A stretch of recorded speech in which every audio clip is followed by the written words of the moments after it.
Ephesians chapter 6, verses 1 through 3, the text of last Sunday morning sermon, is a passage that really is important for us to understand, and it is surprising.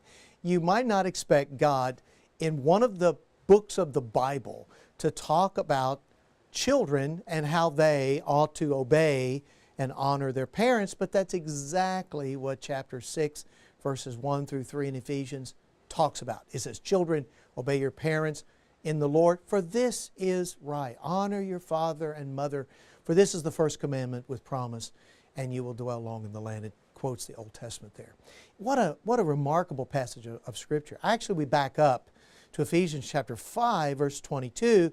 We talk about marriage at the end of chapter 5, and it just continues this theme of God's plan and God's design and God's will for our homes.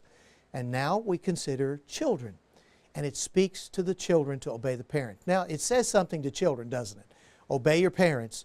Honor your parents. And this is really important. Do we really understand that God has designed for children to be born in families with a mom and a dad who love the Lord and are training their children, and these children need to obey and learn from their parents about the ways of God, and the parents need to be teaching them about the ways of the Lord.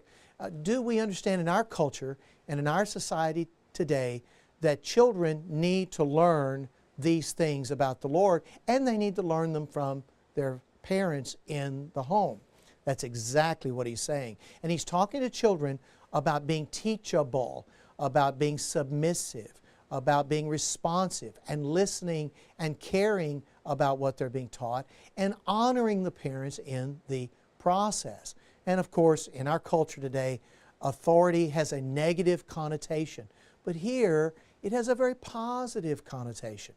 God has granted parents authority to teach these children. It speaks to parents that we, as parents, should be teaching our children. We should know the Lord and teach our children about the Lord. And of course, we're going to hear that in verse 4, of course, where it says, fathers teach your children there as well.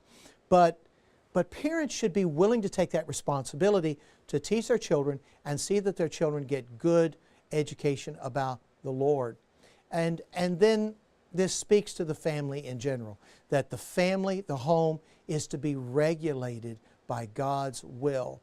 So today, I don't know, you may be starting a home, or you may be in a home, you may have children, you may not have children, but we need to have an understanding of what the home is in God's eyes, from God's perspective, because the Lord created home, the Lord created how we're to live in the home, and we need to learn from God what that looks like. If you want to hear the whole sermon, go to fbcfenton.com and you can access the entire sermon there.